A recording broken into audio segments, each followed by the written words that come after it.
Thank you, and welcome everyone to the final session of today before you get to take a break and rest your brains before a long day tomorrow. So excited to have you all here talking a little bit about now really wealth creation, kind of taking us outside of the business finance and kind of starting to bleed it into personal finance. Kind of where do we go long term? So excited to be jumping into some of that, as we do for anything that we start in Action Coach, especially group sessions, regardless of in person or online like this. We're going to start with a stretch to get the brains fired up, especially after eating some lunch and having a bit of a break. So quick stretch up to the sky. That's right. I can see y'all. So stand up, arms up, everything over to one side, over to the other side, stretch back, and go down, touch toes, knees, whatever you can find, and slowly back up. Give yourselves a round of applause, getting that brain fired up and ready to go for this final session here today. Okay, so I let you all do an intro. I know that most of you have probably heard this before, so I will do a very quick intro of myself, but I am Tanner O'Brien. I'm one of the coaches here, senior partner, owner, co-owner of the Action Coach Central Texas firm. My background's in banking, it's in finance. I've had over 8 years of experience in real estate, business, and economic development. My passion, expertise area is everything to do with finance, operations, and marketing management. Basically, all those things that deal with numbers. I love numbers. I love the way that it tells the story in the business and how we continue to grow things forward, and am able to leverage that in personal wealth creation as well. And my degree is in psychology. Basically, for those of you that have already heard this, but I'll say it again, graduated with a degree in psychology, said that is not the direction I wanted to go, didn't want to go into more schooling for that, and went off on this crazy 10-year journey that has led me here today. So that's a little bit about me. If you ever want to know more, you can ask me questions. I don't want to bore you with it today, but I always like to give you the context of kind of the point of view that I'm sharing some knowledge and things like that from here today. So in this last session, there's kind of 6 main buckets that we're going to be covering in our conversation today. First, that wealth creation starts with you. So we have to start with you and your mindset first. We have to understand our numbers and the language of investing. Third would be, what the heck is wealth and how do we define it? How do we articulate it? How do we actually build wealth, where to invest, and then ultimately, what are some of the steps to get started along this journey? I'll tell you that the vast majority of where we'll spend our time on today will likely be in the what is wealth and how do we build wealth section of it. So we'll kind of take more time there. All in all, we've got 90 minutes together to have some fun and chat and discuss everything to do with wealth and wealth creation. So how this is going to work, how this is going to kind of be framed up for the day, is we will spend as much or as little time in each of these buckets as we need to. I'd like you to come off mute, raise your hand, jump into the chat, share kind of your questions, your thoughts, your experiences with things as we go, because there's no such thing as a silly question or a question that's too small or too large. The questions you likely have are probably questions that are on the back of the mind of others on the call. So let's make sure that we address them and go through them today. Furthermore, like, what I want to make sure that we get is value for you. You are here today, you're learning this process. I can talk at you this whole time and that'd be super fun, or we can go through and you can actually take some things you can implement. So the more you engage, the more you ask questions, things like that will allow us to navigate this in a way that's most valuable for those of us here today. Is that fair enough? All right. In order to get started, that way I do have a few rules of the game. Many of you have heard this before. We will start with that the only failure is the failure to participate. Give 100%, you'll give 100% return, which is exactly what I was just talking about. Let's engage. Let's have some fun. This is not meant to be a just slide deck. Here it is. Go through it. Let's talk through what this process is like and make sure that we get questions answered and start to kind of build in real world experience. So that is the first rule that I've got. The second one is that we're going to remove these 2 words called I know. For those of you that have been with me all day today, why do we get rid of these 2 fun little words when it comes to learning? Because it prevents us from being open to learning something new. Exactly. Biggest thing about this is that a lot of what we'll share, you may have learned at one point. in your life or have heard or read through once upon a time. But hearing it today in this context is different than you've heard it before because you've grown as an individual in your own personal life and business and everything else. You've had different experiences, so it may resonate differently with you today, or there may be pieces that resonate with you differently today. So the more we can be open to these contexts, the easier it is to look at how can I implement this. And we replace it with kind of those two words of isn't that interesting? So those are my two like main rules of the game for the rest of the afternoon today. I'm gonna get a yes from everyone if you are cool with abiding by those rules as we move through the conversation today. Yes. I only heard one verbal Yep. yes. Yes, Yes. absolutely. Yeah. Yes. There we go. Let's get you all excited. I know it's on Zoom, but let's have some fun as we wrap out the day here. So I always like to start with kind of this reminder, the reminder that, you give a person a fish and you feed them for the day, but you teach a person to fish and you feed them for a lifetime. It's really my goal, my purpose here today to teach you how to fish for more business and how to fish for more wealth so that you can continue to have this long-term and forever. These are skills that you can take with you beyond just this next, quarter, this next year. I want to give you these tools to continue to grow and learn throughout your journey. So we said that wealth starts with you. Quick show of hands, who has seen the entrepreneurial ladder before? Couple of you, So. yes. So we've got some new folks that have not seen it yet, and we've got some folks that have seen it probably more times than they care to admit. So excited. We'll go through some of this here today. We have to understand kind of where are we at on the ladder? Very kind of basic way of understanding this. I'm going to walk through it, ask me questions as we go through. We start at that bottom rung or that bottom point that is a student. This is kind of like -1 on the level is how we like to frame it up. You're essentially a debt to society. You're a student. You're not really earning income. You're actually having to pay and go into debt to be able to learn, right? That's kind of the general context of what student is. But you're learning, and you're learning so that one day you can become an employee, that next level on the rung. And this is kind of that level 0. This is where we all tend to start at some point in our lives. Employee level, you're essentially now learning, getting paid to learn. That's probably the easiest way to express it. You're getting paid to learn to get to the next step, which is self-employed.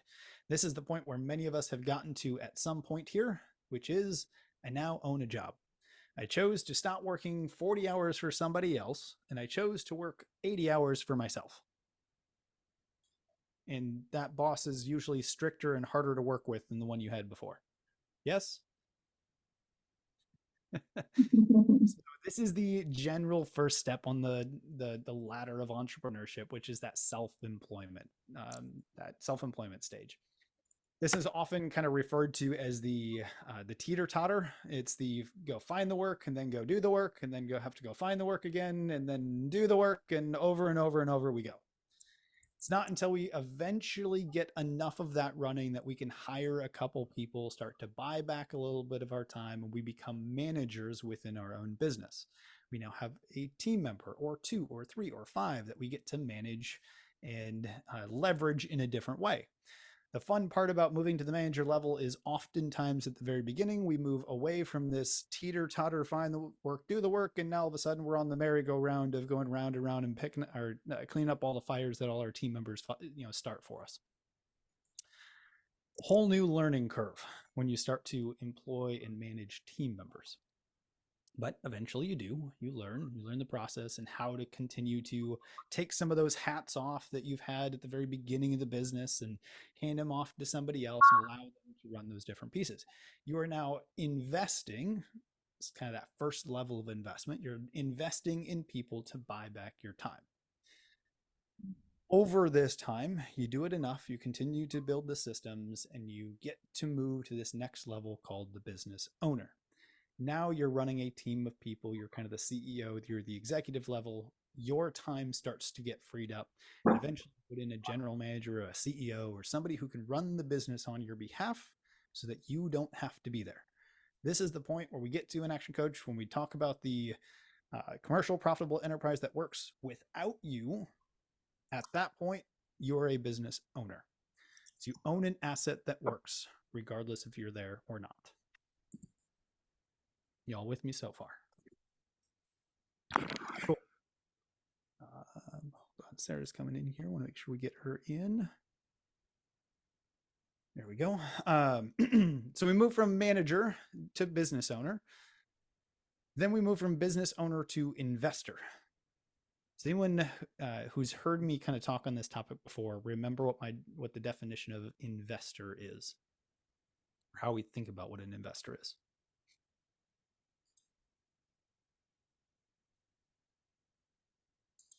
Well, they may never actually work in the business. True. Very true. The framework that we like to use for investor is making money with money. You now have assets that spin off cash flow that you can invest in other assets. So that's why it comes after kind of that business owner. If we're going this traditional path that most of us are on, we are in business. So we're creating a business. It's now to the point where we've bought back our time and we have dividends, distributions, income coming off that we now have to do something with. We could choose to spend it on things, and we can invest it into other things. That's where the investor comes in. It's using money to make more money, investing in assets that allow you to compound that money over time. Make sense? Cool. So then what is an entrepreneur? Why is that at the very top? What is an entrepreneur then? If investor is making money with money, what is an entrepreneur? Someone that owns a bunch of businesses or multiple businesses. Could be. An idea person. Absolutely could be. Someone who takes brilliant ideas and creates a business out of it. I like that. The definition that we tend to use, and that we'll use kind of here today, which is a component of everything that you all just said, it's making money with other people's money and other people's time. I like that. So I'll say that again. Entrepreneur level is making money with other people's money and other people's time. This is the point where you're creating deals. So it would be an example of this. We're using other people's money and other people's time to invest in things. What might that look like? Does anyone have any ideas?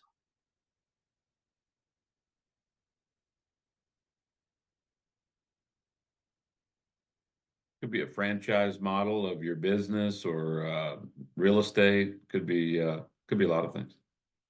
Absolutely. So let's take the other people's time for a moment. If I'm looking at investing in a business and I am not going to put my own time into it, what might I need? People. People. Might need a CEO, might need a general manager. I might need somebody who I can put into the business that can run that business for me. That's the first, one of the first levels is understanding that using somebody else's time. It's not you going in and building the business, but it's you developing CEOs who will build the business on your behalf. Other people's money. How might that work? Have them pay for a service or a product. Have them invest in the business that you're putting together. That's right. That's probably the easiest one to grab onto is if we are the entrepreneur level, we're looking for other investors who are at that level below us that don't want the active anything with it. They just want to place their money somewhere.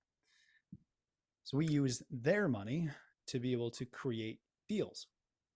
So a really simple example of this. Let's say I'm going to go buy a business for $1 million. And $1 million, say we are able to do financing on that, and it's going to require 10% down payment. So $100,000. Well, there's one option. I could take $100,000 out of my account. I could go put that down, could get a really good return on that investment, borrow the rest of it. Or I could go to some investors out there, ask them if they'd like to buy 10% of this company for $100,000. Now I use their $100,000 as the down payment, borrow the rest, and I still own 90% of the company. none of my money in it. That would be an example of using other people's money to make more money.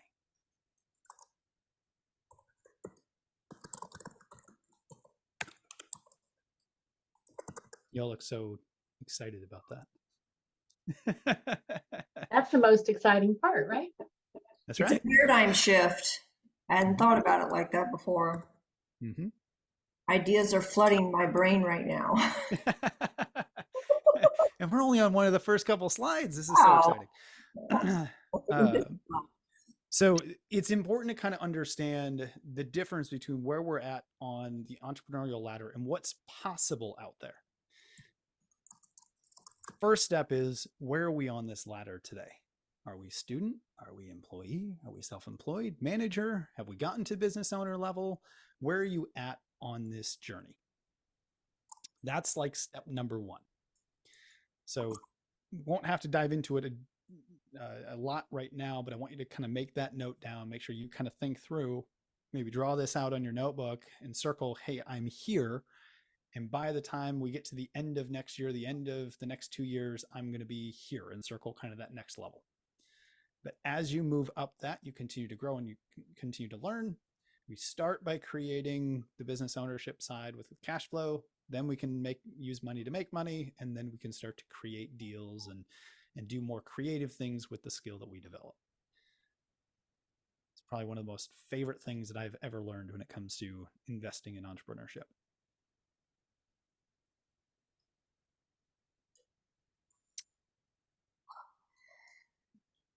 So we're talking about wealth starts with you. What about this? I know some of you have been with me since this morning. We talked a little bit about this at the very beginning of the day today. For those of you that weren't here for that particular session, let's talk a little bit about why this is so important when it comes to money or even wealth creation at this point. Who's really familiar with the identity iceberg as it's showing on the screen? Dodie, saw your hand. Yep. Mm-hmm. Can you give us a snapshot of kind of what this means to you?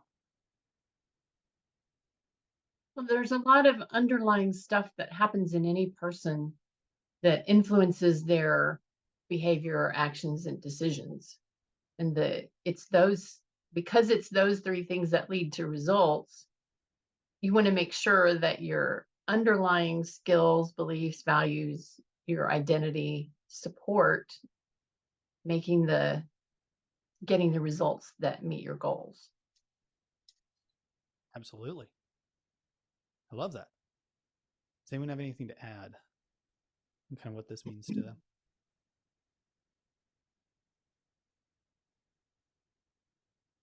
I'll add to this.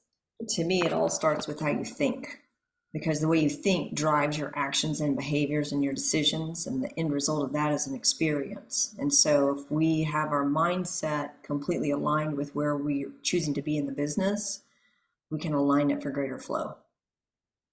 I love that. PJ, do you have something to add? No. So what's really important here is when we discuss and start with the context of wealth starts with you, we have to address what's driving our results, what's driving our actions, our behaviors, and our decisions.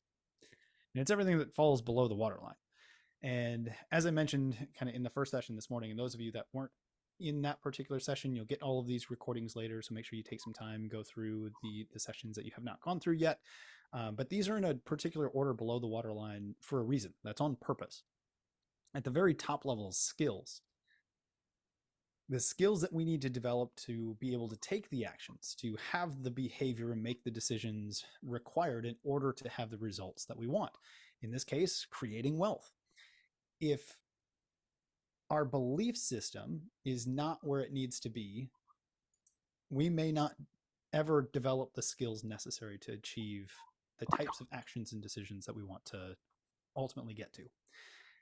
As an example, if I don't feel that I deserve to be wealthy or I deserve to have millions of dollars in my bank account, then I may never actually develop the skills to acquire the right actions and behaviors to get to that result. My belief system is the limiting factor. Does that make sense? Yes. So the way that we think, the way that we talk to ourselves, all of that stuff matters when it comes to creating wealth. In order to create the discipline around doing it, we have to understand what is our belief system, what are our values, what is our upbringing around money and wealth. Think about back in your childhood, how is money expressed? How is wealth talked about? Was it talked about, with your family, with your friends, with early colleagues, anything like that? When you think of who you spent your time around, how did they talk about money? How did they think about money? What time scale did they talk about? If you spent time around people who were always living paycheck to paycheck and always felt that they never could make ends meet, and that's what they talked about, what likely goes through your head on a consistent basis if that's all you surround yourself with? Versus if you surround yourself with individuals who are doing multi-million-dollar deals every other week and they're creating massive wealth, their conversations, their influence is going to have a much different impact on how you might perceive or think about money or wealth creation or some of these things that we'll be going through here today. Does that make sense on kind of how those types of things can influence how we see the world or how we see this concept of wealth creation? Yeah, scarcity versus abundance philosophy. Absolutely. So the big key with this is understanding the environment, which is the water that shapes everything below the water line here, right? All those skills, beliefs, values, identities is shaped by the environment. So a key takeaway from this particular slide is understanding what environments are you putting yourself in today. Each of you already have a leg up on most folks because you're here today. You're a part of this community. You're already putting yourself in communities with others who think like you do. When you're outside of here, what environments are you in? Are there environments you need to spend more time in, and are there environments you need to spend less time in? These are kind of the main components of understanding how we think about and believe this is possible for us. I think I shared this maybe earlier today too, but I want to express it back again. It was earlier this week or last week, something like that. I don't know if I was reading a book, watching a video, listening to a podcast, something like that. And somebody was talking about taking home $1 million a month in personal income. And my first thought was, I can't even imagine what that would be like. And I had to stop and realize that's the problem, because I can't imagine it. That is a limiting belief. So what might it look like to have $1 million a month in personal income? Map it out mentally, think about what that could look like. Now it becomes a possibility. So we have to be very careful on how we think through these things. So let's talk about wealthy people for a moment. What are some beliefs or words that come to mind when you think of wealthy people? And I want you to think of like the wealthiest of the wealthy. Super insane people that have a stupid amount of money and they're flaunting it around. What words come to mind? What do you think about when you kind of picture these individuals in your head? Intelligent. Intelligent. I like that. Benevolent. Charismatic. I like that one. Educated. Lucky bloodlines. There you go. Driven. What else? Come on. Let's hear some honest answers out there too. Hardworking. I think I perceive a difference between the people who are flashing it around, like, I don't know, the Kardashians, and the people who are the ones building businesses, building wealth, getting stuff done, and as somebody else said, contributing to society. I mean, there's like a partition between the people like that and the flashy ones. Mm-hmm. And then you have the I ones think- that do it ethically, and then the ones that do it vindictively. So that's other two sides I see of the wealthy world. Excellent. Other thoughts, other beliefs that come to mind? Of wealthy people, Yes. I think the definition of luck by Oprah is appropriate. You know, the one that says preparation meets opportunity.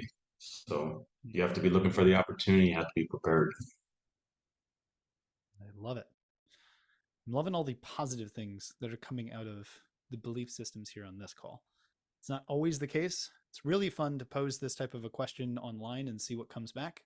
And the onslaught of negative belief systems. Oh, these people are greedy. These people are snobs. You know, they shouldn't be allowed to have so much money. And you can think through all the different things that may come up, right? And the point here is to think through what are these belief systems? What are the things that come up immediately? Like, oh, I can never have that, instead of they can do it. How do I also achieve that type of a thing? You know, it's not bad for somebody to have a really flashy, expensive car and all that kind of stuff. Now, we're talking actual wealthy people, not people who think they're wealthy and spend their money on things. That's a whole different story that we can get into later. But it's important to be thinking through these things. So I'm really excited to hear there's a lot of positive belief systems around, you know, wealthy folks here on this call. But that's kind of an exercise to go through and think through, because it is important. Again, how we think determines what's in our bank account. So we think of like, what are our mental models? So let's just go through this here and see if we can fill in the blanks. So the first one here, your parents aren't Made of money. made of money. Time is Money. Money. the rich get richer and The poor get poorer. avoid debt. Like Play, money doesn't grow on on trees let your money work. for you. Ignorance is this. Eh, keep your Oh, I was nose going to say poverty, but yeah. To the grindstone. That too. to the grindstone. Yes. And he who has the gold. Makes the Makes the rules. Rules. Why is it that we all know how to answer every single one of those? Because they're platitudes. Mhm. Values, environment instilled around us, and things that we've heard forever, right? Ignorance is bliss may not be the most positive one for us to be taking action on, but yet it's something we've all heard a number of times throughout history. So it's important to just kind of understand what are these different models that are out there that are already kind of ingrained in us. As long as we acknowledge them, we understand them, we can move past them. But that's kind of the point of this, is we can go through and every single one of us can answer each of those fill in the blanks with very little challenge. Setting our goals. Your reticular activating system. Everyone familiar with the reticular activating system, that part of the brain? And some nods. Yeah. Not like the amygdala. It's part of the brainstem and kind of that back part of the brain. Yes. So it is the, we call it the compass for the brain. It's the point where you start setting focus or setting your sights on something, and you're able to kind of start picking up things that are focused on that area. The easy example for this is you decide and you're going to go buy a new car, and you've never seen kind of this one car before, and you're like, I love this vehicle, I'm going to go buy this. When you buy it, and then all of a sudden you start driving it, and there's a ton of them on the road. Like, where'd they come from? I've never seen these before. And that's your reticular activating system turning on. You are now recognizing that particular vehicle because you've put focus on it. So now all of a sudden you're seeing the things that were around you at all times that you just never even thought of before. So when we use that in this case, we talk about setting your RAS, setting the compass for your brain. If we're setting our compass on wealth creation, on opportunities, on different deals that we want to have access to, if we're setting our goals and our focus on that, the likelihood of us actually seeing them more increases. And that is the point of this. We have to set our focus, our compass, our goals on where we would like to see ourselves going so that we can start to take advantage of it as we continue to move along this journey. Does that make sense? Yes. Awesome. Any questions on the few slides we've gone through so far? Wealth starts with you. So are you going to show us how to set our RAS? To an extent, by going through the stuff here today and focusing on different areas that you can have impact on, that will be ultimately setting your RAS. Okay.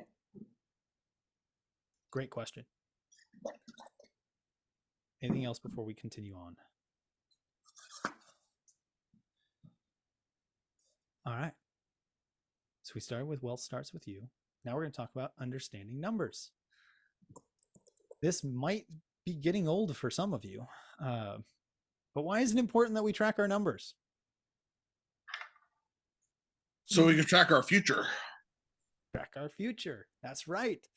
Why do we need to understand numbers when it comes to wealth creation? Because if you don't know where you're starting from, you can't understand how to get where you want to go. Absolutely. The biggest reason when it comes to wealth creation is because the language of investing is numbers. If you're going to go look at any investment opportunity, whether it be in business or it be in real estate, or it's you're working with your broker and buying shares of a company or anything like that, there are numbers associated with each of those deals that you will need to be able to review. So the language of investing is numbers. In order to properly build wealth long-term, we need to know how to read them, understand them, and make decisions based on them. When we understand our numbers, it leads to greater confidence in our decision making. It leads to better investment decisions. We can actually invest wisely instead of just throwing a dart at a dartboard with our eyes closed. Big one here is logic-based decisions. If we don't understand the numbers of a deal, it's very difficult to make logic-based decisions. Dodie, you're in real estate. There's a number of deals that can be done in the real estate world. How often, especially when it's a home purchase to live in, how often does that tend to be an emotional decision over a logic or numbers-based decision? Well, I mean, there's a big percentage of a owner-occupied home buying decision that is emotion. But since I'm not putting them in my car and taking them to see houses unless they're pre-qualified, they have to start with that. Mm-hmm. So let me maybe ask a slightly different question. When you're working with home buyers that's owner occupied, it's not an investor, do they tend to fall in love with the home or do they fall in love with the deal? They fall in love with the home. And that's what they're looking for from the beginning, right? I mean, Yeah. they have to learn, they have to know their budget, but after that, it's all about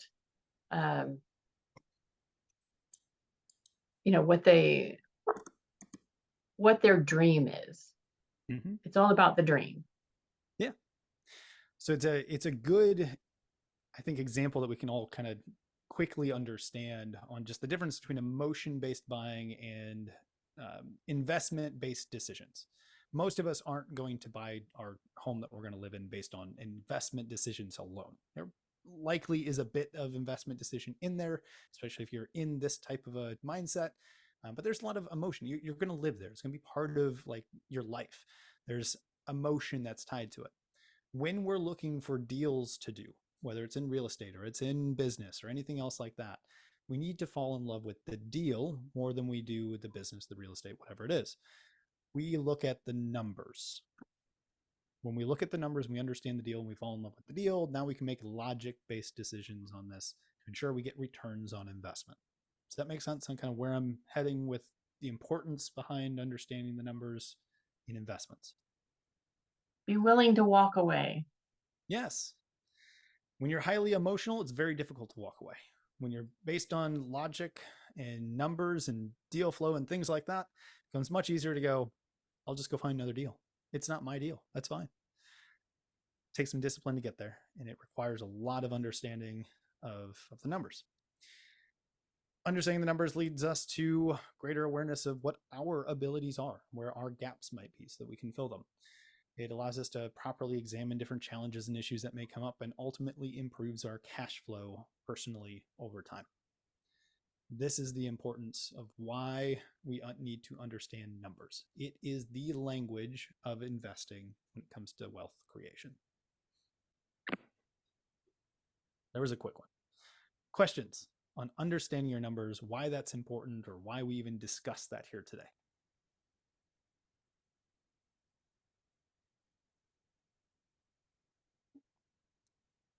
This group is way too quiet for this time of afternoon. Nothing. Ready to move on? Ready to talk about what the heck is wealth? Yeah. So what is wealth? How do you define it? What does wealth mean to you in your life? Having the ability to do the things I love to do with ease and not have to worry about money. Excellent. Other thoughts? Another way to say that is freedom. Freedom. Let's go deeper. What is freedom?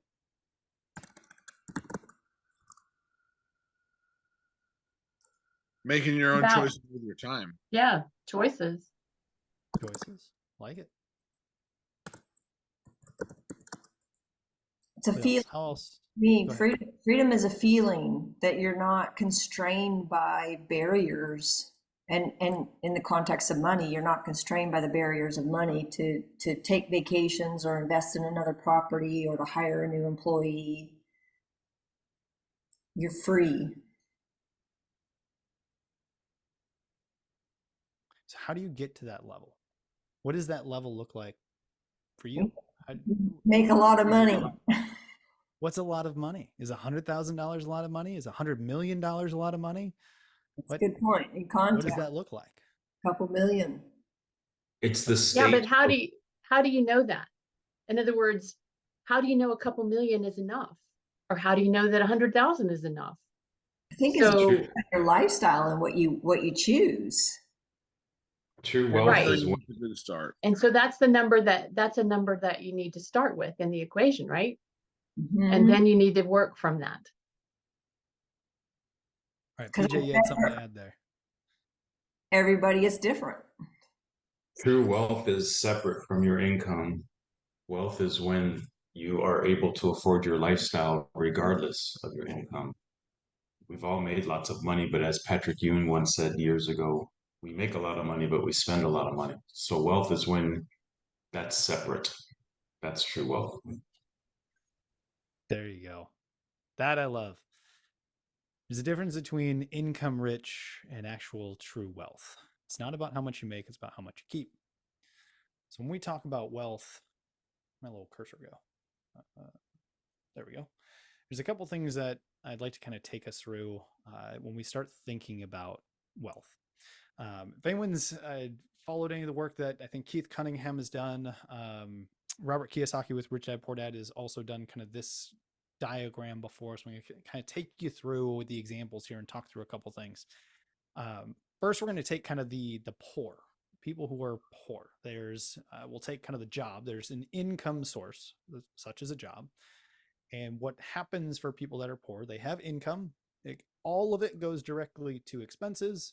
There's nothing left. And it takes them to kind of that outside angle. And now they're what we call poor, living paycheck to paycheck, only making enough to cover the expenses they have. Now, what's exciting about this, call it exciting. Exciting is you could make $50,000 a year, spend $49,999 a year, and be left with $1. You're essentially still poor. Same is true if you made $1 million a year and spent $990,999. You still are only bringing in as much as you expend. You would still be classified as poor. Well, how about the middle class? What do they do? Generally speaking, they have income That income then covers their expenses. There is still money left over, and they use it on liabilities, credit card debt, car loans, all sorts of things like that. And then there's not much left over. In other words, if they were to look at your P&L and your balance sheet, it would essentially be, here's all of my income. Over half of that goes to my expenses, my bills that I have to pay, and the spending that I enjoy. And then, oh, by the way, I have a car payment, I have credit card payments, I have this and this and this, and now there's nothing left. I have things because I put them on credit, and I was able to, drive a car and live in a nice neighborhood and do all those types of things, but I don't have any additional money coming back that I'm doing anything with. That's generally speaking the middle class as a general collective. So then what do the rich do differently? They take income. They do have expenses, just like the rest of us. But rather than going and buying things like a car that has major debt on it and accruing all of those types of liabilities, they invested into assets. They invested into the stock market. They invested into businesses. They invested into real estate. They invested into other assets. These assets then spin off additional cash flow. At first, small little amounts, and eventually that small amount is then recycled back into further assets. And now all of a sudden we've got this cycle going to the point where the cash flow from the assets are covering their expenses and they still have some left over. Well, that's cool. I have a little bubble that popped up. That is the difference. Instead of investing into liabilities, they are putting it into assets that provide cash flow. This is the major difference between the poor, the middle class, and the rich or the wealthy. Does that diagram make sense? Kind of the way that I've explained it here. I know it's way easier if we're like in person and I can like point to it and all that kind of stuff. So what questions do you have? Does that make sense to y'all? Totally makes sense. Excellent. I have a Some question. nods. Yeah, please. So, because I think about like a college student starting out in their first job, they don't have a whole lot of money. Do you have a recommendation of, as you build this, as you grow, to take a certain percent of your income and put that aside for assets? And what percent would you recommend? I love that question. Yes, I do. And we'll get to that when we get into how to build wealth here in a few slides. So bring that one back. Phenomenal question. I want to make sure that we address that one for you. But we will go through kind of some more than me just giving kind of a quick answer. I want to give you kind of more of a full answer on that one. Other thoughts or questions on this one before I move on? All right, moving on. Who's read Rich Dad, Poor Dad? Okay, a few of you. Beautiful. So one of the things that Robert Kiyosaki talks about in that book is the difference between the poor and the middle class and the rich and wealthy people in terms of how they use their money. Poor and middle class tend to have jobs, which means they have income, and then that income is taxed before they ever get it. Anyone ever gotten a paycheck before and pulled up the paycheck and went, where the heck did half my money go? Yeah. That's the example of that, right? Government takes their piece, we spend the amount that we have, and then if there's anything left over, we save. It's kind of how the poor and the middle class or most of the world's population handles money. The rich and the wealthy people tend to operate through entities, business entities, etc. So pretty much everyone here on the call has a business entity that we own. Yes. In this case, we have income that comes in. We take a piece out and we invest it. Before anything else, we pay ourselves first. We invest it into assets. Then we spend on expenses. And because it's all done in, say, a business entity, then whatever's left is what's taxable. So we pay tax last. That is what the truly rich and wealthy folks do. They pay the tax person last, not first.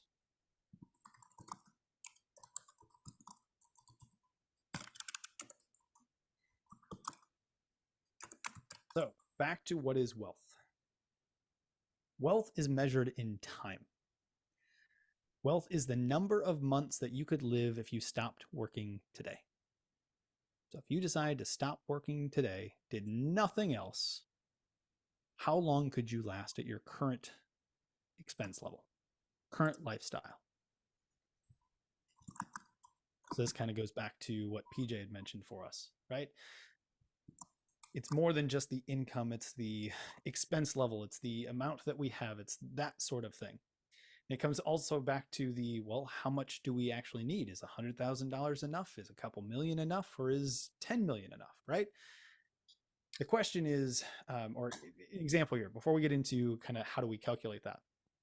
As an example, let's say my personal monthly budget is $7,000. It cost me $7,000 to cover all of my expenses on a monthly basis and live my lifestyle. Not too bad. That's kind of generally what it is. Let's also say that I've got $35,000 in the bank. Now we'll say liquid net worth. It's kind of an important key distinction here because there could be net worth that's tied up in real estate or your business or things like that. That's not really liquid. Like you couldn't just get that tomorrow if you needed. But think of, stock market assets that you might have or savings and CDs or bonds, things like that. That's easily convertible into cash. I say I've got $35,000 worth of cash. Well, if I have 35,000 and it cost me $7,000 a month in order to live, if I stopped working today and had no more income, I have 5 months of wealth. For 5 months, I'd be out of money. Everyone with me so far? Yes. So the question becomes, how much wealth do you need? Well, it's really just a function of what's your monthly budget, how many months do you have left to live, and do the multiplication. So if I'm, as an example, if I'm 99 years old and I think I'm only going to live to 100 and I've got $10,000 worth of monthly expenses, well, I only need 10,000 times 12. That's all the wealth I need to live the rest of my life. On the other end of the spectrum, if I'm 20 some years old and my expenses are 10,000 or 5,000 or whatever the number is, and I still expect to live to 100, I need a heck of a lot more wealth at this particular point to live the rest of my life. To answer the question of how much, well, that depends. Depends on what do you think your lifestyle is going to look like. If you are an individual that wants to spend $1 million a year, well, you're going to need a much higher level of wealth than someone who's very comfortable living at $5,000 a month.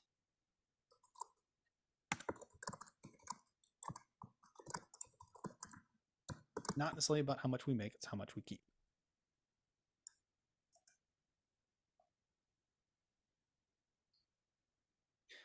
So the question from this, and you don't have to know it or answer it at this point, but please write it down. How far off from your goal are you? What do you believe you will need in terms of wealth? How far off from that are you today?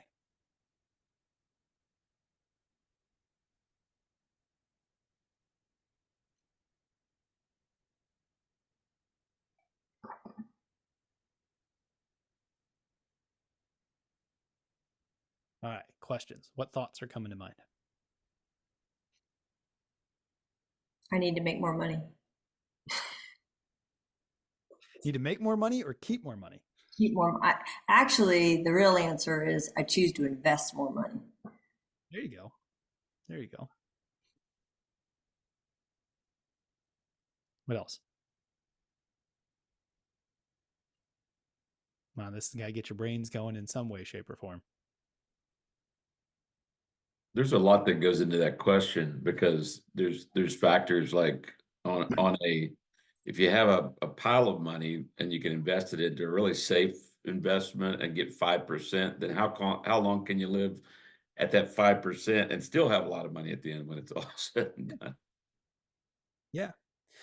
So kind of this is the base framework to understand off of, right? And there's depth that goes into this. Like, how do we actually invest and what's the returns and what's inflation and all of those sorts of things. The real equation that's going to matter longer term is ultimately how do we generate true wealth? It's that point when the cash flow off of your assets exceeds your monthly expenditure.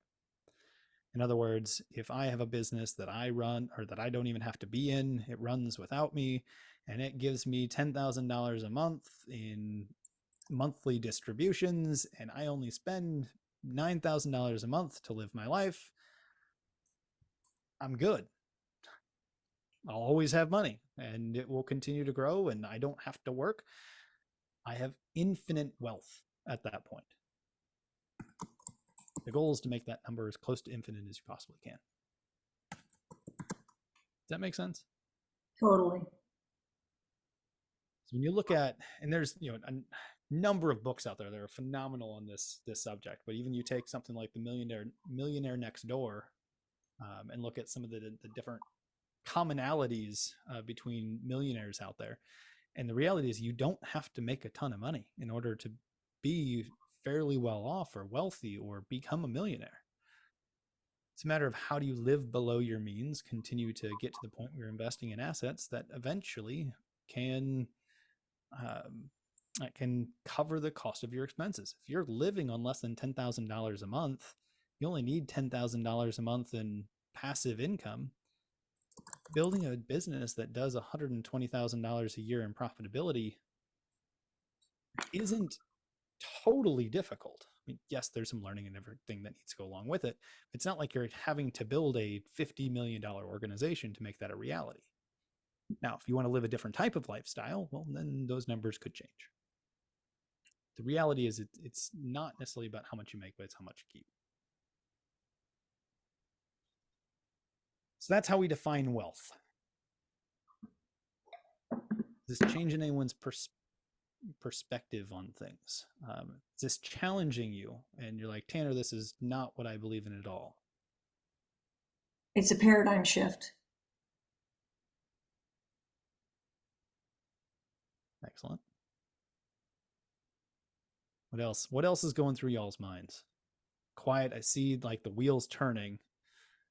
I guess for me, instantly, it's just a matter of I need to start buying businesses now, because if I don't have multiple sources, the number isn't achievable.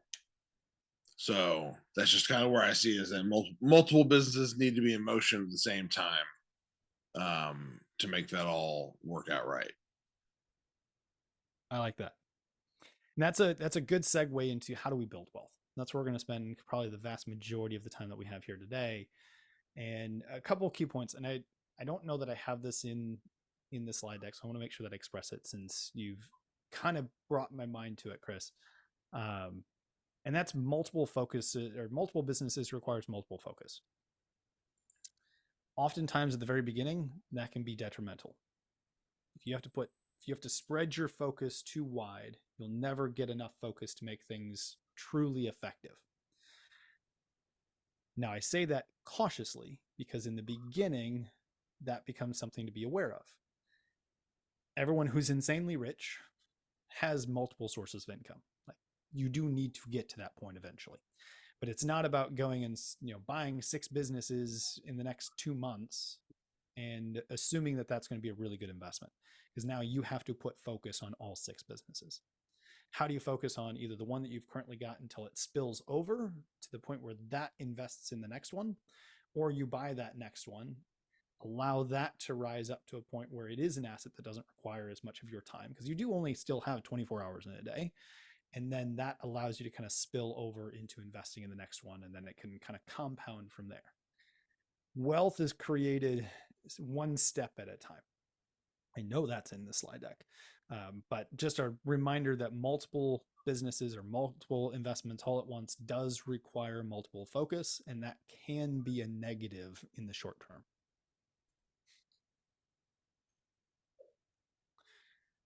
So let's get into how do we build wealth. First, we discuss from debt to rich.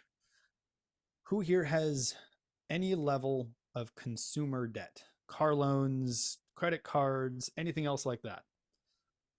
I mean, I'll raise my hand. I still have some, right? So one of the first things we do is understanding how do we get out of debt? Because each of those debt payments is investments that we could be making elsewhere. I mean, really and truly. The first kind of bullet point on here is understanding what is negative net worth. Does anyone kind of know what negative net worth is?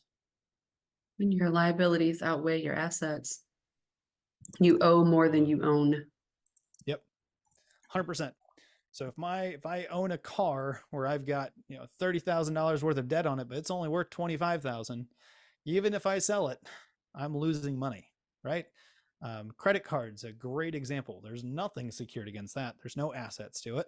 Well, if that's money I owe versus money that or assets that I own.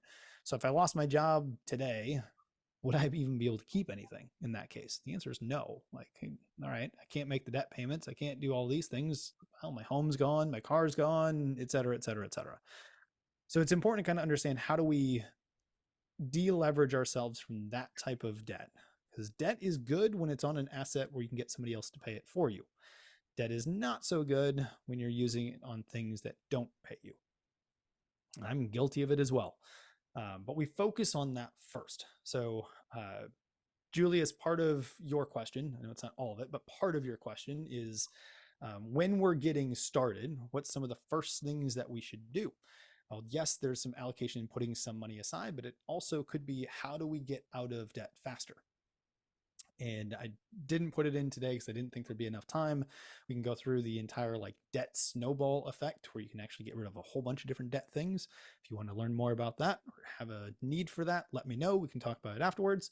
But there's a way to get out of debt first. Because once you get used to spending less or living on less, and you get rid of your debt payments, all of that money can then be put into investing in assets that pay you longer term. So we need to remove as much debt as possible first. Usually it's unsecured debt first. So credit cards, personal loans, things like that. Then it's like car loans, usually with the highest interest rate ones going first. And then it's up to you if you want to actually get rid of mortgage debt, that sort of thing. Most of the time, that's still a good investment. So I'm not overly concerned about getting rid of mortgage debt. That's my personal belief. I think Robert Kiyosaki and like Grant Cardone, they're not big on a home as a personal investment. I'm a big fan of homes being a personal investment. So we can talk more about that, but getting out of debt is probably step number one. Okay. Then we start building wealth 1 month at a time.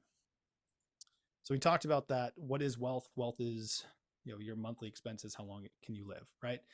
So if you want to build wealth 1 month at a time, how do you do that? Well, how do I create just 1 month of reserves? How do I create 2 months of reserves? How do I create each of these compounding pieces to be able to say, I have 3 months wealth, 4 months wealth, 5 months wealth? Start there first.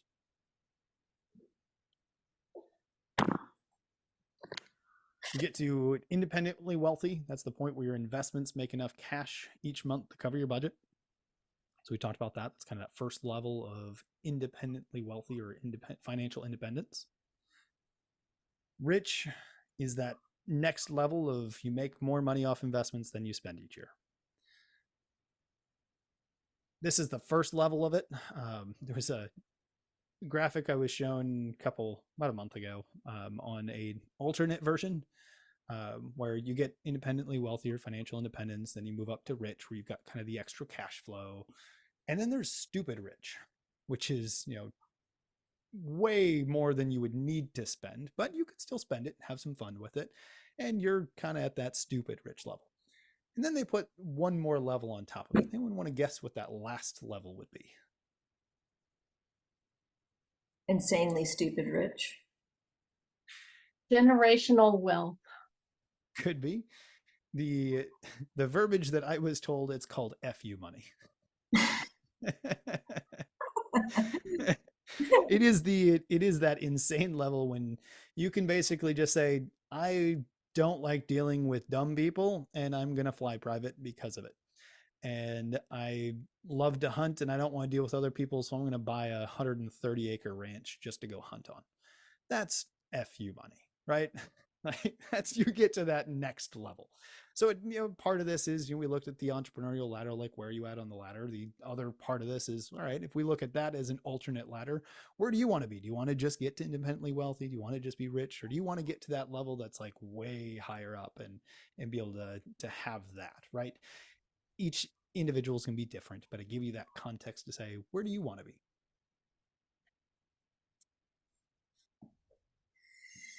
Building your budget and paying yourself first. So when it comes to building wealth, this is how we get started. To answer your question, Julie, 10% is where we recommend you start.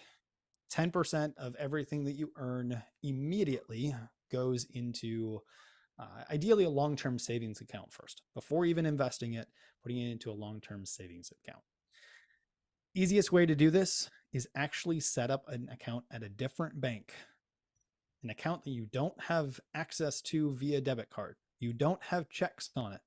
You don't even have online banking access. You have to get paper statements to it.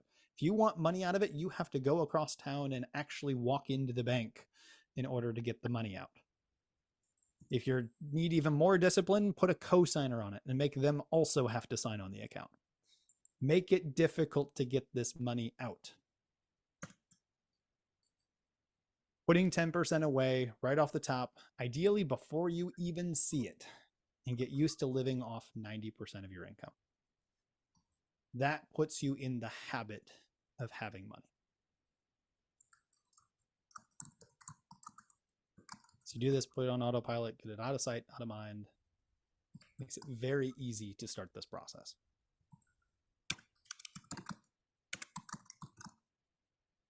Y'all with me so far on this? Yes. Cool. Live below your means. This is where that start with 90%, live off 90%, put that 10% away, control your expenditures. Budgeting is really, really powerful. I know we talked about this in a couple of the sessions earlier today, but personally budgeting matters in the beginning. Build the discipline, build the financial mastery until you get to the point where fluctuations don't matter. I'll give you kind of an example. I was chatting with an individual about a year ago now, and he was sharing kind of his experience with budgeting. In the beginning, he's building wealth and creating and all of that kind of stuff, and a budget was super important. Had to stay within certain numbers, had to make sure that money was put away, all of that kind of stuff. Very disciplined. Over time, as wealth was accumulated and he started to have additional cash flow coming off his assets, and then all of a sudden the budget started to matter less. He got to the point where ultimately, whether they spent $150,000 in expense for the year or $250,000 of expense in a year, was such a small percentage of their income that it didn't matter. When you're at this level, budgeting doesn't matter. When you're starting out, that discipline is insanely important. It's the discipline that's going to allow you to create the assets and own the assets. That's going to allow you to have the cash flow to get to that level later on. Does that make sense? You with me? Yes? Cool. As you continue to go through this process, we reduce expenses. This is the fun part. Look through absolutely everything that you spend your money on. Where can you cut back? You don't have to cut back indefinitely. Just cut back for now.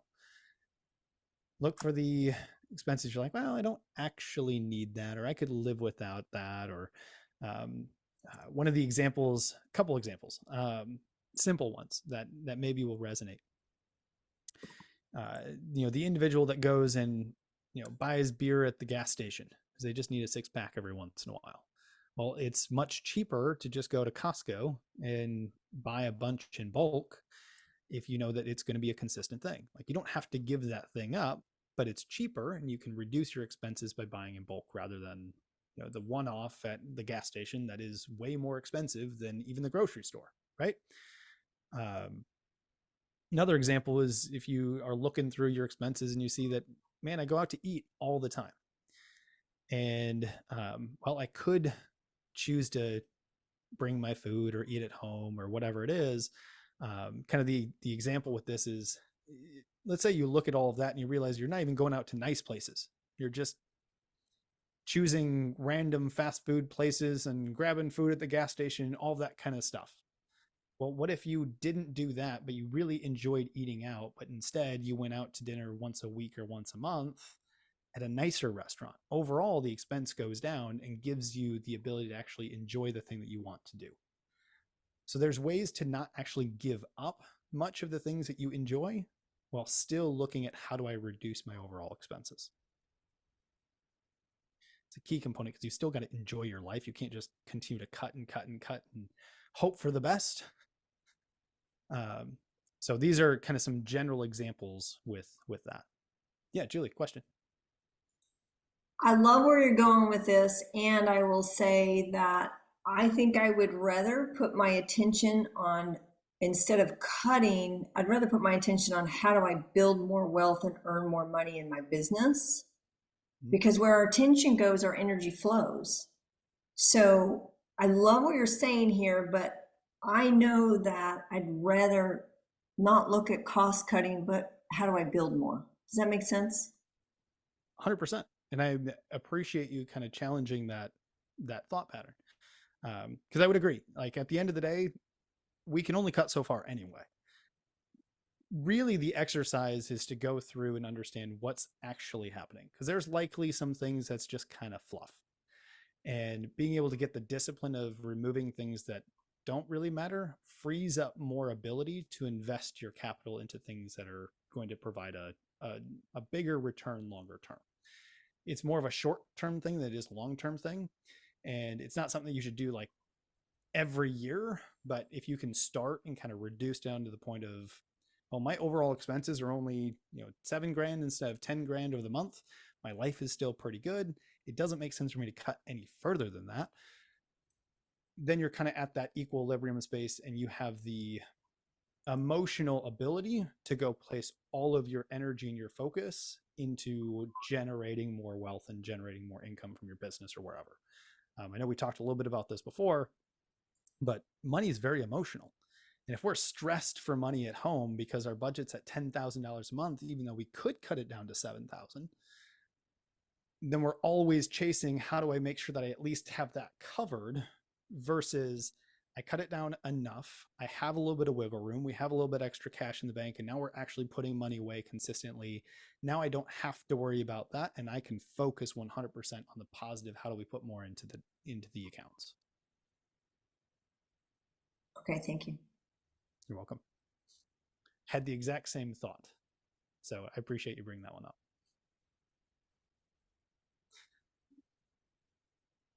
So income allocation, what do we do with the amounts? Again, you can choose what's best for you. This is just a guideline you can start with. I will tell you, my allocation is not this at the moment. Started with some of this, and I've adapted over time to what I believe I needed to be working on. But we start with 10% in your long-term investing account, 10% into your play account, because eventually you've got to have some fun and enjoy. You might as well put some money aside for it. 10% into the long-term savings for spending later account, 10% into education, 10% into give, and then 50% into like what I have to spend in order to live. General allocations. Do you have to follow this identically? No. It gives you a place to start. The idea is that when we set these types of things up, the first thing we do, other than reducing our debt load, is creating a rainy day fund. 6 months of a monthly budget set aside in a savings account before you start investing. Why? Why might that be important? Stuff happens.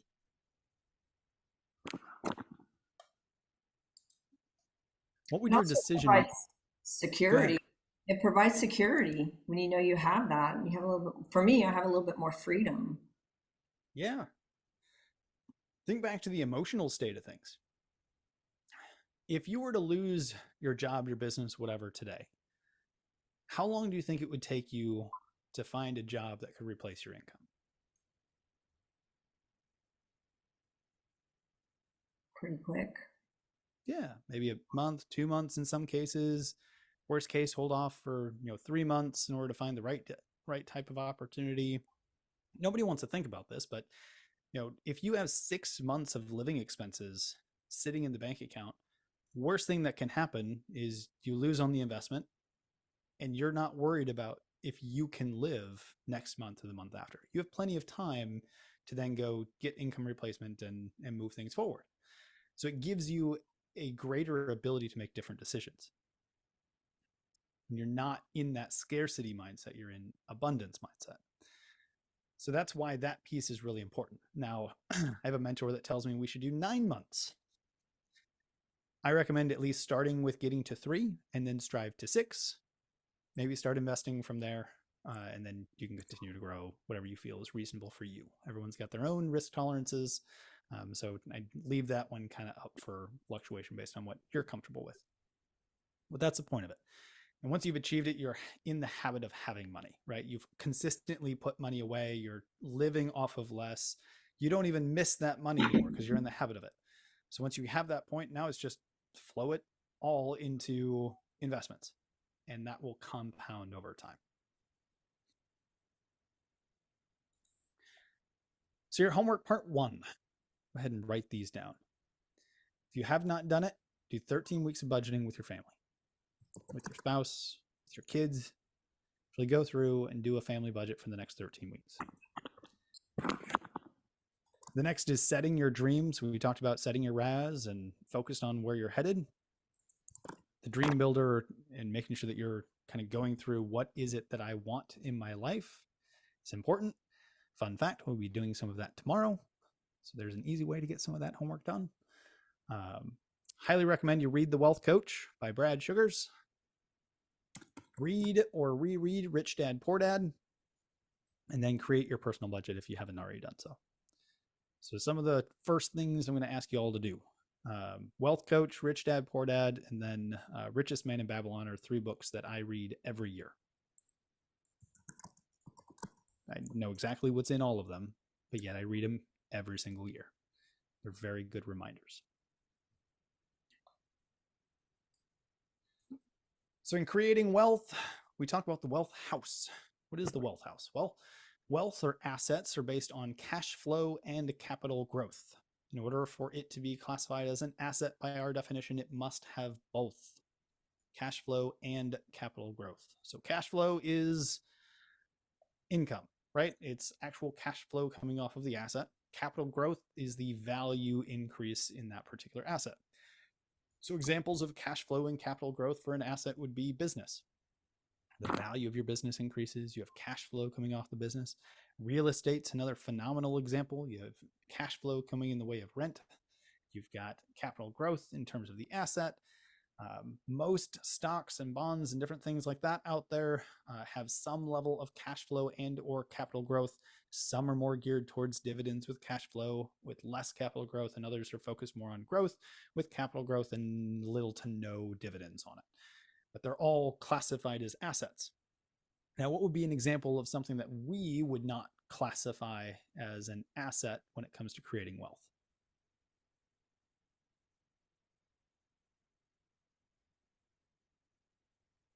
Thoughts? Give us a hint. A car. Car could, absolutely. I think of an easy example would be like artwork. May have capital growth over time, but the likelihood of it having cash flow, unless you're renting it out and having a museum take it for a bit or something like that, it's likely not producing cash flow as well. So that would be an example that we probably wouldn't classify that. I mean, yes, on a balance sheet, it's still considered like an asset, but from a wealth creation standpoint, it's not creating both cash flow and capital growth. So we look at cash flow. There's a reason cash flow is on the left side first before we get to capital ladder. Cash flow ladder, we want to go up that ladder first. And you'll see as you look at it, I know it's pretty small, I try to get it all on one slide. But you'll see it is very similar to that entrepreneurial ladder, but really focused on the business side of things. So you start as a student, you move to an apprentice and eventually an employee. As an employee, you can move up and become a manager, maybe a leader within the organization. Eventually, you may start kind of your own part-time business or maybe a multi-level marketing type business. Eventually you take the leap and you go full time and now you're self-employed. Then you're managing your business, then you're leading your business, then eventually become the business owner that has the asset. Ideally, each level up, your income increases. Employees are typically paid more than students or apprentices. And managers are typically paid more than employees. If you're in leadership or executive level position, same thing. Then you can do that and have your part-time thing and your income goes up. So as you move up, your cash flow should also increase. Does that make sense? Yes. Cool. So we move up that cash flow ladder first, and then we start to build on the capital ladder. And you can do it in business, you can do it in property, or you can do it in shares, which is stocks, bonds, all that kind of stuff. First, we buy retail. What does it mean to buy retail?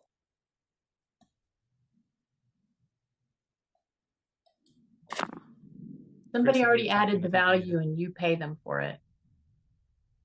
Yeah, that's a phenomenal way to state it. I love that. It's where most of us start. Unless you're a sophisticated investor that has access to things before they hit the market, you're likely buying retail. It's already there. It's what everybody else has access to. So if you're going to your discount broker or anything else like that for the stock market, you're buying retail shares. This is what's available to everybody. Same with residential real estate. You go and you buy on the open market like normal folks, like everybody does, you're buying retail. Eventually, as you get more sophisticated, you can move up to wholesale, get to deals before they're offered to anyone else, and getting first opportunities. So in business, it may be I now have a phenomenal relationship with a business broker who sends me a deal before they've even officially listed it. In the stock market, it may be I'm a sophisticated investor and I've got $1 million under assets or something like that. Now I may get exclusive opportunities to get into some stocks or bonds before they go out to the rest of the public market. This would be kind of the wholesale side of things. So you're getting a better deal on the front end, so you can get it for a lower amount. Final part of this is you get to the top of the capital ladder. Now we're talking selling or creating capital. So in business, it's selling your business or selling parts of your business where you could franchise and be able to create capital out of franchising. Property, this is usually where you get into like development. You can develop pieces of land. And then, capital markets, typically the easiest way to express this one is like you take a business and you're taking it to an initial public offering, an IPO. You're actually selling capital onto the market for your particular company. So high level stuff once you get to that end. We must go up the cash flow ladder first before we can build up into the capital ladder. Why? Why is cash flow first so important?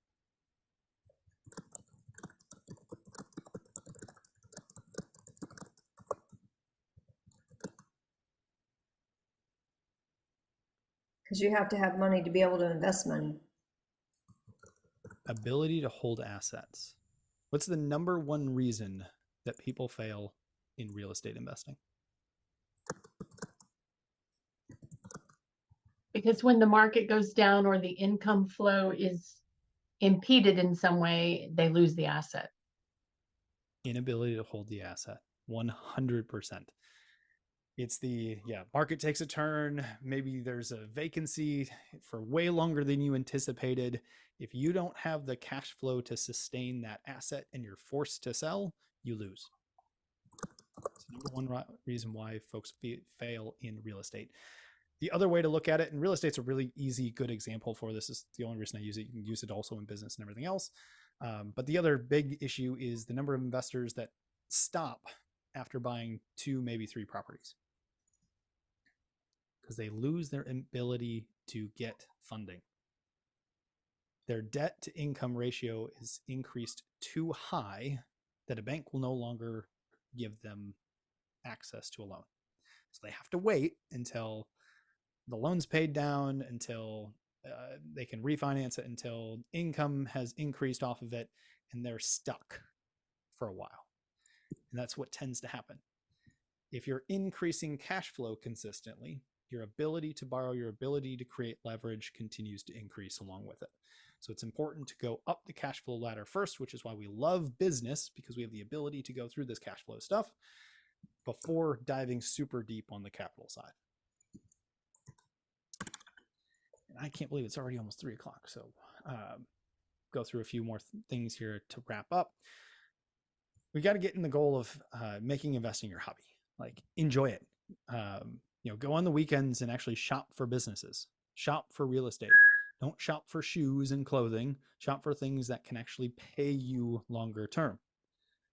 Take the time to do that. Make it your hobby. Subscribe to different journals. Actually find out what's going on in the marketplace. I'll go very quickly through the kind of the 7 fundamental rules of wealth. You will get the video of this, so I'll pause on each one of these. You can pause it later on and write them down if you miss anything. The first one is accumulate investment capital. So this is what we talked about. High income doesn't create wealth. It's how much you keep, how much you save. We save to invest, not to save to spend later on. Second one is controlling your expenditure. So we talked a little bit about this as well. It's not how much you take in, it's about how much you take out, how much you spend. Penny saved and actually invested is worth way more than just a penny earned. Third is invest your accumulated capital. So as you build up this capital, take the time and actually invest it.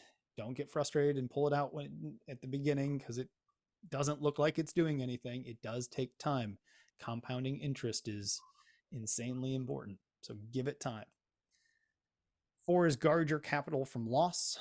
If it sounds too good to be true, it probably is. Don't take people's tips just for the sake of it. Do your own research.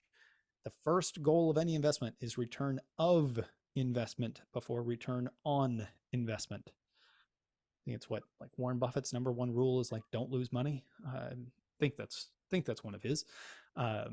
So get return of investment first. Personal belief that we teach here is that your home is a profitable investment. If you don't believe that, we can chat a little bit about it. Personally, I believe you have to live somewhere.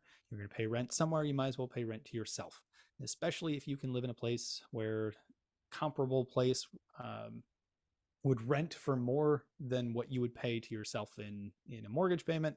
Then it's a profitable investment, in my opinion, and you have the asset longer term. Discuss different viewpoints on that, but that is our belief. Number 6, ensure your future income. So this is your way to create long-term income, right? You have to make that money work for you. And number 7 is increase your earning potential. Just because a job pays well doesn't mean it will make you rich. Work to learn, not just to earn. So even in your own business, you are learning things that you can use later on. Allow yourself to learn the lessons and continue to grow. It's not just about the income that you make.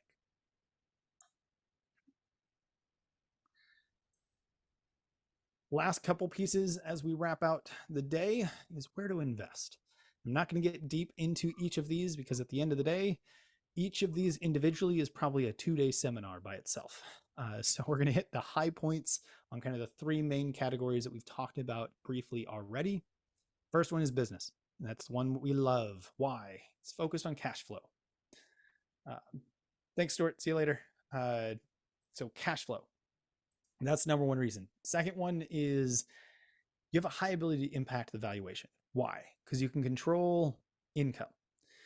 Business valuations is heavily reliant on the amount of net income that you have off the business. So if you can double net income on a business, your ability to influence, you've at least doubled the value, potentially more, depending on how, where you're at on the scale of, is it a 1x multiple, 2x, 5x, 7x multiple of earnings that you can get as a valuation.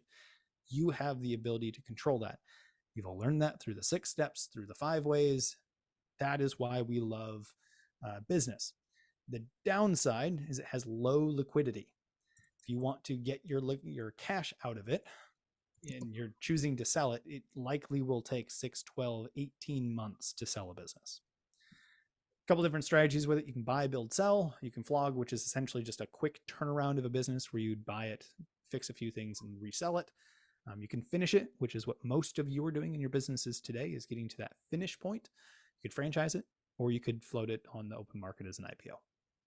and the general business ones. Second area is real estate. We love real estate for a couple reasons. Capital growth is probably the biggest one. It can be positive cash flow or negative. Big one is you get to control a large asset with leverage. People allow you, or banks allow you, to take out large loans against them, so you don't have to have as much cash into it as the value of that property would be. So you get to play with a much larger number of zeros. Most, even on the small end, you're likely dealing with 6 zeros, hundreds of thousands, instead of thousands or tens of thousands. Does have medium liquidity, like you're not able to get your cash out tomorrow, but it does take anywhere from 30 to 90 days on average to be able to sell a piece of real estate. Some ability to influence the valuation. You can add value to it. You're likely not going to double the value of a piece of real estate, by doing some renovations. Some odd cases you can, but most of the time it's going to be 20 to 30% on kind of the high end. You have some ability to do that. Then you've got the share market, which is stocks, bonds, things like that. It's simple, it's easy. Anyone can go do it. Open a brokerage account, you can start trading tomorrow. High liquidity, so you can get your money back tomorrow if you want to. Buy shares today, keep them for a day, sell them again. Very, very easy to transact. Downside is low ability to influence. If you're buying Tesla shares, your ability to influence the value of Tesla is next to nothing. So you don't have any control over what the assets are doing. There's a number of different strategies. Highly recommend that you work with an actual broker and investment firms, things like that, that can help you with proper investments within the share market. So like I said, very quickly through the places to invest. These are the three main areas that we chat about. And each one of them really is a 2-day seminar to get deep into each one. How do we buy and sell, businesses, etc. So I know we are 2 minutes over. So how do you get started? What are some of the things that would be helpful for you to take next steps on outside of what we've talked about so far? First one is acknowledging that the main reason that most people stop investing is fear. Okay. Fear is a big player when it comes to investing. I'm afraid that I will lose money. I'm afraid that I don't know what I'm doing. I'm afraid that this won't pan out the way that I think it will. And that stops more people than anything else. When you get to a point where you're looking at different deals to make or investments to make, acknowledge the fact that there may be some fear so that you can kind of address it and move forward. Next steps, wealth company. So what do I mean by a wealth company? Best way to think about it is when you're creating wealth, you're creating your personal wealth, structuring it as an actual entity can help. So opening up an actual entity that will be your wealth company. For me, it's the entity that I own our action coach firm in. Opened it a few years ago, and that is the entity that I now hold my assets in. Why it's important is it allows you to then kind of think about it as a business, and you actually create your business plan. What am I going to do this year? What are the acquisitions that I'm going to shoot for? How much am I going to raise? All sorts of things when it comes into the business plan. Much easier to think about it that way if you create a wealth company. Creating your rules is another big component of this. And we dive deeper into this in each of the individual things. See you, Jack. We'll see you tomorrow. And I apologize for going over a little bit. I promise I am almost done. So if you all have the ability to bear with me, I appreciate it. Rules is really important. Being able to set the rules of what you will buy, what you won't buy, what are you going to allow yourself to do, what do you not allow yourself to do, what types of business are you okay with buying, and what are some that you're like, I will never buy that type of business. I'll give you a quick example. I just got back from a trip to California over Thanksgiving, and I was very quickly reminded that I will be keeping a rule saying I will never buy a business in California for a number of different reasons, but it is a rule that I have, and I'm not allowed to break that rule. So setting rules within your company is important. I know we aren't going deep into it, but the life success formula, be, do equals have. Who do you need to become? How do you need to change in order to do the types of actions that's going to allow you to achieve these types of goals? Where do you need to grow? What beliefs do you need to change? It takes us all the way back to the start of our conversation today. And ultimately, what else do you need to learn? If you decide for your plan that business is your game, what do you need to learn when it comes to buying and building and selling businesses? Maybe that's not your game and you want to get into real estate. Great. So, what do you need to learn in order to get into investing into real estate? Number of different ways to do it, but only you can make the determination for which areas you need to learn in more. So that covers kind of the wealth creation stuff. I know that this likely brings up even more questions and things that you want to know on kind of next steps, things like that. But ideally, this gives you kind of a framework and a place to start. Homework items. So I'll have you write these down quickly. If you have to jump off, I understand. Set up your wealth company. Very, very simply, just create an entity that you can use as your wealth company. I can tell you, I did mine year and a half, 2 years ago, something like that, probably about 2 years ago now. And for the first 6, 7 months, didn't do anything with it, but I created it as my first step so that I could have it in place to start taking the next steps. Begin to outline your wealth plan. What are your goals? What are the rules that you think you may have when it comes to investing in business or real estate or the share market? Where are your knowledge gaps and what do you need to fill? What books do you need to read? What subjects do you need to learn more on? Set a date, have that plan done. And then once you've identified what your knowledge gaps are, sign up for the next learning segment, whether that's with us, with an action coach, or outside of us. Where are the areas you need to learn, and sign up for that next thing to learn? If you're not sure where to look, give me a call. We can chat more about kind of some different opportunities there. So there's your homework. As we wrap up, very quickly back through your notes through today, and I'd like to hear some of the top lessons from this session today.